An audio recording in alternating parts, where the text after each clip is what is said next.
അപ്പോൾ നമ്മൾ ഇവിടെ നിൽക്കുമ്പോൾ മെമ്മറീസ് എന്താണ്? കഴിഞ്ഞ ഒരു വർഷം മുമ്പ് ഇതേ ദിവസം എന്തായിരുന്നു ഇവിടുത്തെ സ്ഥിതി? ചുവരൽമലയെ, മുണ്ടക്കൈയെ അല്ലെങ്കിൽ പുഞ്ചിരിമട്ടത്തെ വീണ്ടെടുക്കാൻ മനുഷ്യർ നടത്തിയിട്ടുള്ള വലിയ പരിശ്രമത്തിന്റെ സമാനതകളില്ലാത്ത ഒരു ഒരു ഒരു രക്ഷാപ്രവർത്തന ദൗത്യം നമ്മുടെ എല്ലാവരുടെയും ഓർമ്മകളിലേക്ക് വരും. അതിന് എന്തുമാത്രം വലിയ പങ്കാളിത്തം ഓരോ മനുഷ്യരും വഹിച്ചു. ഇവിടെ ഉണ്ടായിരുന്നവർ സംഘടനകൾ വഹിച്ചു. എൻ്റെ കൂടെയുള്ള DYFIയുടെ പാലക്കാട്, വയനാട് ജില്ലാ സെക്രട്ടറി ശ്രീ KM ഫ്രാൻസിസ് ആണ്. ഫ്രാൻസിസ് ഇപ്പോൾ DYFI അടക്കമുള്ള സംഘടനകൾ ആ സമയത്ത് എടുത്തുള്ള വലിയ എഫേർട്ടിനെ കേരളം ആകെയും കണ്ടതാണ്. ഒരു വർഷം പിന്നിടുമ്പോൾ നിങ്ങളുടെ ഒരു ഫോളോ അപ്പ് എങ്ങനെയാണ് ഈ കാര്യത്തിലുള്ളത്? DYFI അതിനകത്ത് എന്തുമാത്രം ഒരു പങ്കാളിത്തം വഹിക്കുന്നുണ്ട് ചൂരൽമലയുടെ അല്ലെങ്കിൽ ഈ മേഖലയുടെ വീണ്ടെടുപ്പിന്? ദുരന്തമുണ്ടായ ആദ്യ നിമിഷം യൂത്ത് ബ്രിഗേഡിന്റെ വളണ്ടിയർമാർ ഇവിടെ രക്ഷാപ്രവർത്തനവുമായി ബന്ധപ്പെട്ട് ഓടിയെത്തിയതാണ്. അന്നു മുതൽ ഇന്നിപ്പം നമ്മുടെ ഒരു വർഷം പൂർത്തിയാകുന്ന നിമിഷം വരെ ദുരന്തബാധിതരോടൊപ്പം ചേർന്ന് നിന്നുകൊണ്ട് വിവിധ പ്രവർത്തനങ്ങൾ ഏറ്റെടുത്ത സംഘടനയാണ് DYFI. ആദ്യം രക്ഷാപ്രവർത്തനമായിരുന്നു നമ്മുടെ മുമ്പിലുള്ള ഏറ്റവും പ്രധാനപ്പെട്ട വെല്ലുവിളി. രാവിലെ ഞങ്ങൾ 3 മണി അടുത്ത് വരുമ്പം ഈ ചൂരൽമല ടൗണിലേക്ക് പ്രവേശിക്കാൻ വേണ്ടി കഴിയില്ലായിരുന്നു. മുണ്ടക്കൈ ഭാഗത്തേക്കുള്ള പാലം തകർന്നു കിടക്കുന്നു. സ്കൂൾ ലോട്ടിലേക്ക് നിരവധിയായിട്ടുള്ള ആളുകൾ ഒറ്റപ്പെട്ട് കിടക്കുകയാണ്. അപ്പോൾ ഞങ്ങൾ ആദ്യം ഇവിടെ നിന്ന് സ്കൂൾ ലോഡ് ഭാഗത്തേക്കാണ് പോകുന്ന സാഹചര്യം ഉണ്ടായിട്ടുള്ളത്. സ്കൂൾ ലോട്ടിൽ ഒറ്റപ്പെട്ട ആളുകൾ അവിടെ നിന്ന് രക്ഷപ്പെടുത്താൻ ആവശ്യമായിട്ടുള്ള പ്രവർത്തനം സംഘടിപ്പിക്കുന്നു. അതിനുശേഷം ആ രക്ഷാപ്രവർത്തനത്തിന് ശേഷം തിരിച്ച് ഇവിടെ വന്ന് ഇക്കരെ മുണ്ടക്കൈ ഭാഗത്തേക്ക് ഒറ്റപ്പെട്ട ആളുകളെ നമ്മൾ അക്കരെ കിടത്താൻ ആവശ്യമായിട്ടുള്ള ശ്രമം നടത്തുന്നു. അന്നേരം നമ്മുടെ മുമ്പിലുണ്ടായിരുന്ന പ്രധാനപ്പെട്ട ഒരു വെല്ലുവിളി എന്ന് പറയുന്നത് ഈ പുഴ കടന്ന് ഇക്കരെ കടക്കാൻ കഴിയില്ല എന്ന് രക്ഷാപ്രവർത്തകർക്ക് വേണ്ടത്. കാരണം ആകെ ഉണ്ടായിരുന്ന റോപ്പ് വഴി മാത്രമേ ഇപ്പുറത്തേക്ക് കടക്കാൻ വേണ്ടി കഴിയൂ. പാലം പോയി കിടക്കാൻ റോപ്പ് വഴി മാത്രമേ കടക്കാൻ കഴിയുള്ളൂ. ഇവിടെ മുണ്ടക്കൈ, പുഞ്ചിരിമട്ടം, റാട്ടപ്പാടി, അതേപോലെ തന്നെ ഫാക്ടറിപ്പാടി, ഈ പ്രദേശത്ത് താമസിക്കുന്ന മുഴുവൻ ആളുകളും അവിടെ നിന്ന് രക്ഷപ്പെട്ട് കുറച്ചാളുകൾ അതിന് മുകളിലുള്ള റിസോർട്ടിലും ബാക്കിയുള്ള ആളുകൾ ഇവിടെയുള്ള ഈ ബംഗ്ലാവിലുമായിരുന്നു അഭയം പ്രാപിച്ചിരുന്നത് അന്നേ ദിവസം രാത്രി. ഈ ആളുകളെ ഇക്കരെ കടത്താൻ ആവശ്യമായിട്ടുള്ള പ്രവർത്തനമാണ് നമ്മുടെ ഏറ്റവും പ്രധാനപ്പെട്ട ഒരു വെല്ലുവിളി എന്ന് പറയുന്നത്.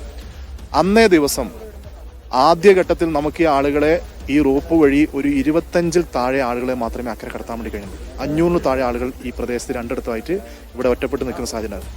അന്ന് താൽക്കാലികമായ ഒരു പാലം ഇവിടെ നിന്ന് കവുങ്ങ് മുറിച്ചൊരു പാലം നിർമ്മാണത്തിലാണ് നമുക്ക് ഈ ആളുകളെ മുഴുവൻ 7:30 അക്കരെ കടത്താൻ വേണ്ടി കഴിഞ്ഞത്. അല്ലെങ്കിൽ അന്ന് രക്ഷാപ്രവർത്തനവുമായി ബന്ധപ്പെട്ട് വലിയ പ്രതിസന്ധിയിലേക്ക് പോയനെ. കാരണം ഇവരെ സംബന്ധിച്ചോളം എനിക്കിപ്പോഴൊരു അനുഭവമുണ്ട്. നമ്മൾ അവിടെ നിന്ന് അവരോട് പറയാണ്, അപകടം സംഭവിച്ച ആളുകളും പരിക്ക് പറ്റിയ ആളുകളും അതേപോലെ തന്നെ ഗർഭിണികൾ, സ്ത്രീകൾ, പ്രായമായ ആളുകൾ മാത്രമേ ആദ്യഘട്ടത്തിൽ വരാൻ പാടുള്ളൂ എന്ന് പറഞ്ഞപ്പം ഈ ബംഗ്ലാവിലെ മുഴുവൻ ആളുകളും അവരുടെ കൈവശമുണ്ടായിരുന്ന വസ്ത്രം ഉൾപ്പെടെ സാധനം എടുത്തിട്ട് ഇവിടെ വന്ന് നിന്നു.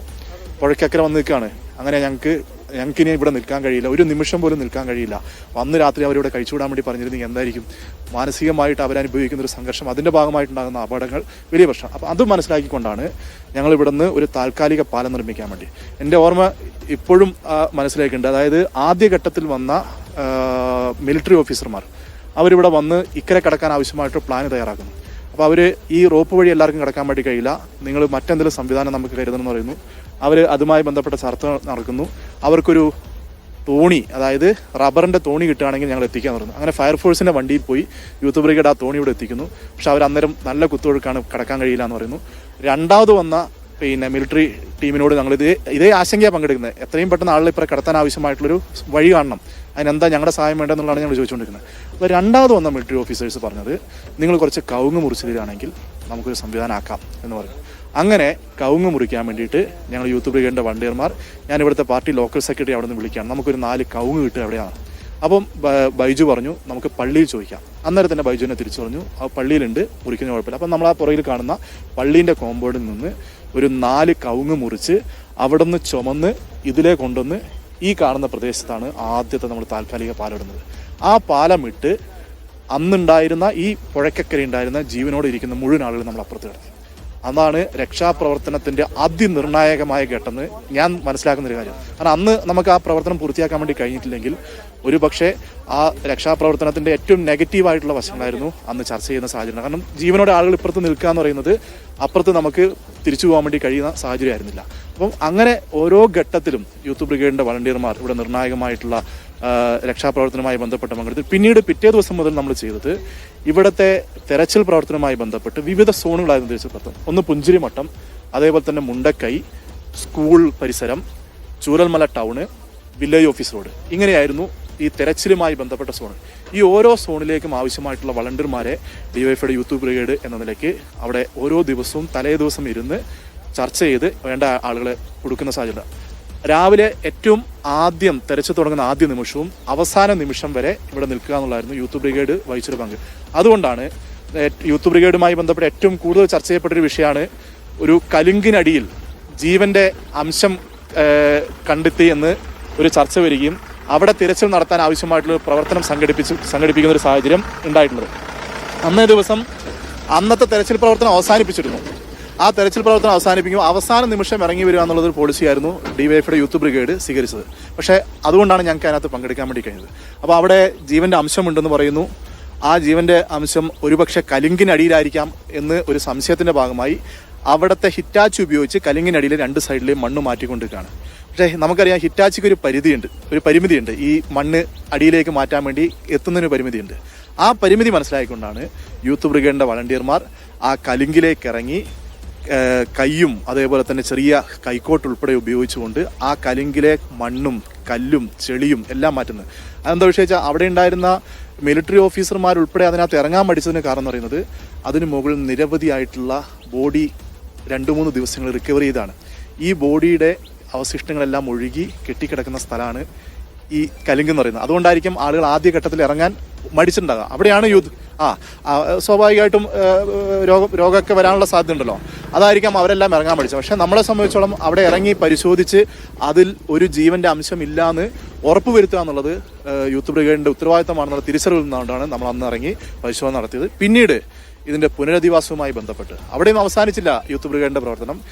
പുനരധിവാസവുമായി ബന്ധപ്പെട്ട് 100 വീട് നിർമ്മിച്ചു കൊടുക്കാനുള്ള ഫണ്ടാണ് കേരളത്തിലാകെ ഡിവൈഎഫ്ഐയുടെ പ്രവർത്തകർ വിവിധ ചലഞ്ചുകൾ ഏറ്റെടുത്തുകൊണ്ട് നടത്തുന്നത്. നമ്മുടെ ഈ വയനാട് ജില്ലയിൽ മാത്രം ദുരന്തമുണ്ടായ വയനാട് ജില്ലയിൽ മാത്രം 61,97,158 രൂപയാണ് വയനാട് ജില്ലാ കമ്മിറ്റി എന്ന നിലയ്ക്ക് വിവിധ ചലഞ്ചുകൾ ഏറ്റെടുത്തുകൊണ്ട് വിവിധ തൊഴിലിലേർപ്പെട്ടുകൊണ്ട് ജില്ലാ കമ്മിറ്റി എന്ന നിലയ്ക്ക് പിരിച്ച് ഈ ഭവന നിർമ്മാണവുമായി ബന്ധപ്പെട്ട പ്രവർത്തനത്തിനകത്ത് പങ്കാളികളായത്. ഇപ്പോൾ നമ്മുടെ ഈ പുനരധിവാസവുമായി ബന്ധപ്പെട്ട് താൽക്കാലികമായി ആളുകളെ ക്യാമ്പിൽ നിന്ന് മാറ്റിപ്പാർപ്പിക്കുമ്പം അവർക്ക് അവിടെ അവശ്യ സാധനങ്ങളെല്ലാം വീട്ടിലെത്തിക്കുകയും അതിനാവശ്യമായിട്ടുള്ള അത് ഇറക്കി കൊടുക്കാനും മറ്റു കാര്യത്തിനും യൂത്ത് ബ്രിഗേഡ് പങ്കാളിയായി. മാനസികമായി അവർ നേരിടുന്ന ഒരു സാഹചര്യമുണ്ട്. നമുക്കറിയാം ഈ ഒരു ദുരന്തമുഖത്ത് നമ്മൾ സാമ്പത്തികമായും ഇത്തരം സഹായങ്ങളോടൊപ്പം തന്നെ മാനസികമായി കൂടി ആളുകൾ തകരുന്നൊരു സാഹചര്യം ഉണ്ട്. അപ്പോൾ അവരെ മാനസികമായി സപ്പോർട്ട് ചെയ്യുന്ന രീതിയിലുള്ള ക്യാമ്പയിൻ കൂടി നമ്മൾ ഏറ്റെടുത്താണ് 1ാം വർഷത്തിലേക്ക് എത്തി നിൽക്കുന്ന സാഹചര്യമുള്ളത്. തുടർന്നും ഇത് അവസാനിച്ചിട്ടില്ല. കാരണം ദുരന്തബാധിതരായിട്ടുള്ള ആളുകളെ സംബന്ധിച്ചോളം അവരെ പുനരധിവസിപ്പിക്കുക എന്നുള്ളത് ഒരു ലോങ് ടൈം പ്രോസസ്സാണ്. അവരുടെ ഒപ്പം നിൽക്കുക എന്നുള്ളത് ലോങ് ടൈം പ്രോസസ്സാണ്. അതിനോടൊപ്പം ചേർന്ന് നിന്നുകൊണ്ട് തന്നെ ഡിവൈഎഫ്ഐയും യൂത്ത് ബ്രിഗേഡും ഉണ്ടാവും എന്നുള്ളതാണ് അതുമായി ബന്ധപ്പെട്ട് സൂചിപ്പിക്കുന്നത്. കെ എം ഫ്രാൻസിസ് ആണ് ഡിവൈഎഫ്ഐയുടെ ജില്ലാ സെക്രട്ടറി. അന്നത്തെ അനുഭവങ്ങൾ പങ്കുവയ്ക്കുകയാണ്. അന്ന് എന്തുമാത്രം ഭയാനകമായ അനുഭവങ്ങളിലൂടെയാണ് വയനാട്ടിലെ രക്ഷാപ്രവർത്തകരുടെ സംഘം കടന്നുപോയത് എന്ന് അദ്ദേഹം ചൂണ്ടിക്കാണിക്കുകയാണ്. അപ്പോൾ എല്ലാ മേഖലയിലുള്ള മനുഷ്യരുടെ വലിയ സഹായവും സഹകരണവും കഠിനാധ്വാനവും കൊണ്ടാണ് നമ്മൾ ഇത്രയും മനുഷ്യരെ രക്ഷിച്ച് പുറത്തെടുത്തത്, ഈ നാടിനെ വീണ്ടെടുത്തത് എന്ന കാര്യം എപ്പോഴും ഓർക്കണം.